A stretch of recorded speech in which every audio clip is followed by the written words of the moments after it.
Welcome to my mini series of videos on Green's theorem. So today we are actually starting to prove Green's theorem. So that's uh, what we were to do, and we are preparing for it for 2 videos. So I remind you that our main problem was to somehow construct potential on some open set U, which what we did was to decompose this set U into domains that are connected. So that's what we did. We have proven that it is sufficient to solve our problem on domains because any open set is composed of those domains. Then we have shown that any 2 points from any domain in R2 can be connected by some piecewise C1 curve. So I called it piecewise C1 connectedness, this property.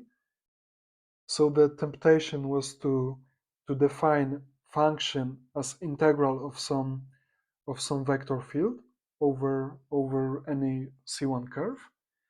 But now what we are to show or disprove is that the integration does not depend on curve. So basically we are trying to obtain some conditions on arbitrary vector field that we have to impose in order to have independence of path of the integration through some curve or on some curve. Okay, so I've prepared some warm-up problem for you. So let's choose some point P from the domain. Choose some radius epsilon so that the ball of radius epsilon sits inside the domain, of course centered at P. And then let's choose A, B, C, and D so that rectangle ACBD is rectangle AB cross CD, of course, sits inside this ball. And a quick remark on notation, we'll consider the vector field V to be written as P and Q, like decomposition to components. So now we want to integrate PQ, this vector field, through rectangle ABCD. So this is obviously some kind of piecewise C1 curve. So if integration over piecewise C1 loops were to give 0, then in particular integration over this rectangle should give 0. So this is how we calculate this. Of course, this is integration over straight line segments, so basically we can write it down as, maybe let me read the first one and the other are decomposed in similar way or written down in similar way. So the integration over first segment is, since we know that integration of V or of PQ over some curve is just taking the scalar product of V with this curve, with the derivative of this curve, then if we have line segment from AB to AC, because this is the first part of this rectangle, then derivative of y component is of course 0, so only this p component, so only this x component survives. And we see that this integral is, after just making one step of reparametrization, is just integral from a to b of p in the point t, comma c. This is of course integral over dt if we were to explicitly write down measure. I mean this measure with signification of the variable. Okay, but other 3 sides are written down in similar way, and now we can interchange the limits of integrals. I mean of the last 2, thus obtaining the thing that I have written down here. So we have one integral over the difference of p's in 2 distinct points, I mean y components of points, and the same difference of q's with the difference on the other coordinate. But now, using fundamental theorem of calculus, which of course works for at least, I mean, for C1 it works in particular, and V is C1, so components are C1. So we may write down these integrals as the integrals of from a to b and from c to d of dxq minus dyp in these points x and y. And this is the integration over area. So this is like double, say, Riemann, for example, integral, because here everything is for sure Riemann integrable, so there is no problem. So we obtain the fact that if we choose point P, then for any rectangle, sorry, we don't even have to choose any point. We know that if we integrate over any rectangle, then the integral of this expression dxq minus dyp have to be 0. We don't need to designate point here because, any rectangle in D has to have some corner point in P, so sorry, in D. So basically, this point P were just to show that we can find such rectangle, but it is not necessary. But now we can argue the same way in both Riemann and Lebesgue measure. Riemann measure is not really a measure, but for Lebesgue measure and for regular sets in the sense of Riemann or in the sense of Jordan. But the point is that set of rectangles contained in U can generate, say, the Lebesgue measure on the set U. And this is basically obtained from the fact that, how do we say it, that the grid of rational numbers is dense, so we can take any rational points from any set, and on any rational point we can find a rectangle that is contained in U, and if we sum up those rectangles, then we obtain the whole set U, of course. But this means that integral over any measurable set of this expression has to be 0. So basically we know that this expression is equal to 0 almost everywhere, but we also know that this expression is continuous, so it has to be exactly 0, so there is no problem. So from this fact we obtain that in any point dxq is equal to dyp in any point of view, of course. Okay, so this was warm-up problem. And notice one more thing, that if we take, for example, as v gradient of some function, then this expression, this equality, is basically equivalent to Schwarz lemma, so equality of mixed derivatives. Okay, but the class of rectangles is not even close to cover all loops that are possible in U, but one can notice that we can do exactly the same thing in case that, for example, Q is 0 and the region or curve can be decomposed in the following way. We have two sides as in the rectangle, so maybe suppose we have two functions on interval AB, and the functions are continuous and piecewise C1.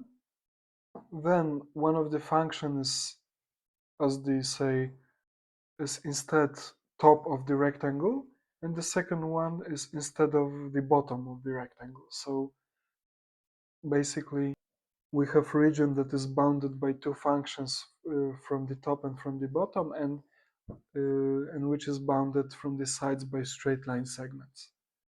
And this region is called type 1 region.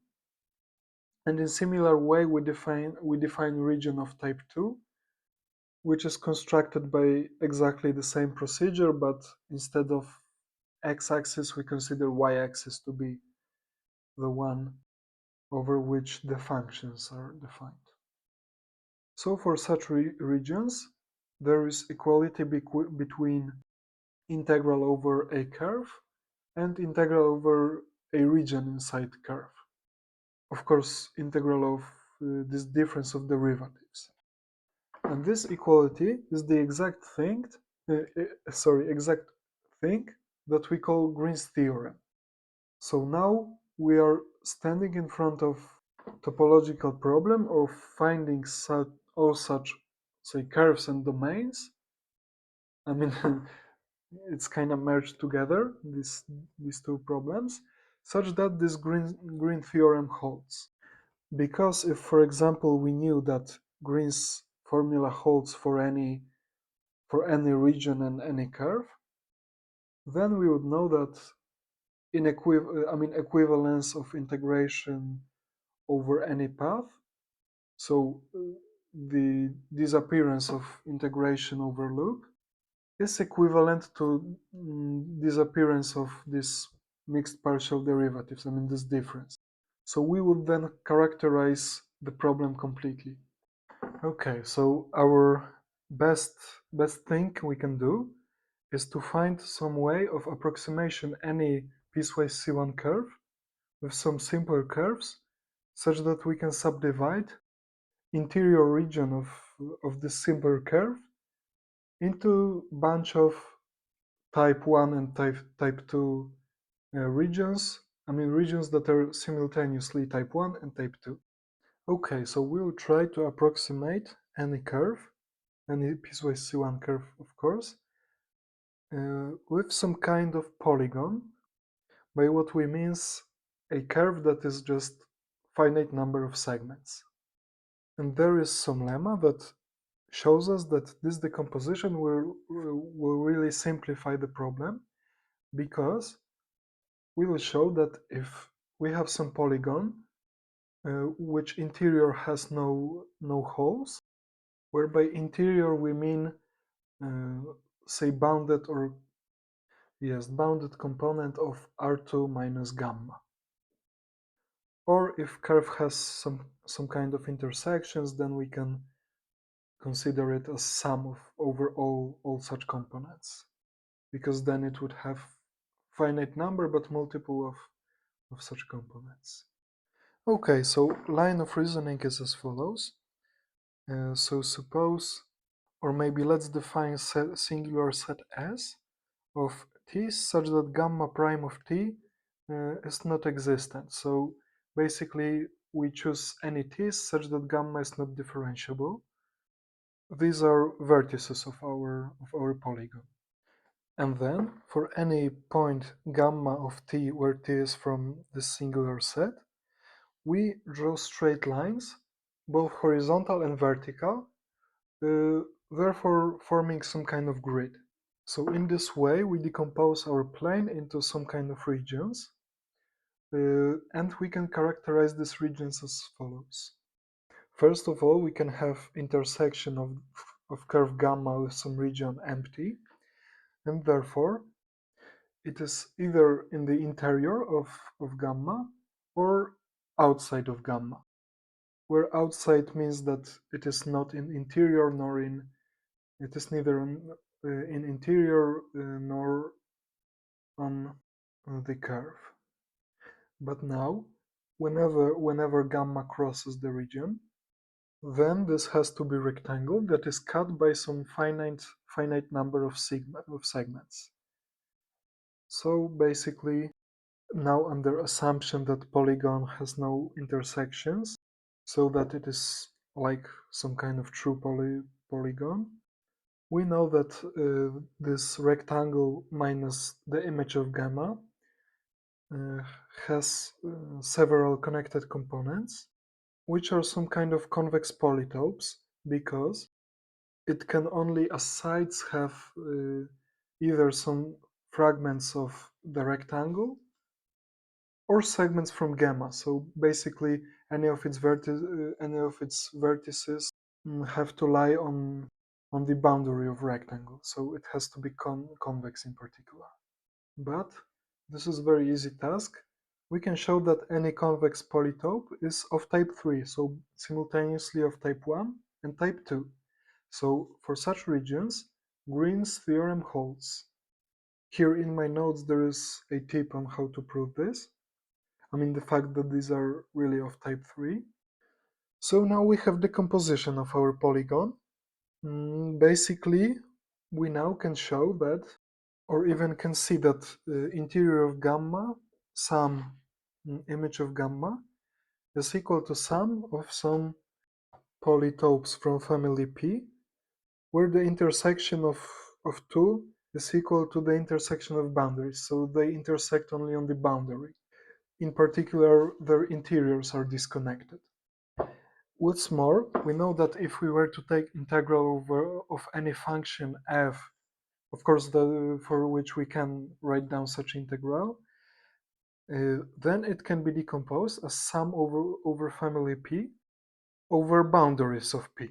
So that's because if we have if we have one region P1, and if we were to take its boundary, then we know that if it isn't contained in the image of curve, sorry, in my notes it should be that whenever this segment of dp1 is not contained in the image of gamma, then we have exactly one region, P2, such that its boundary also has corresponding segment.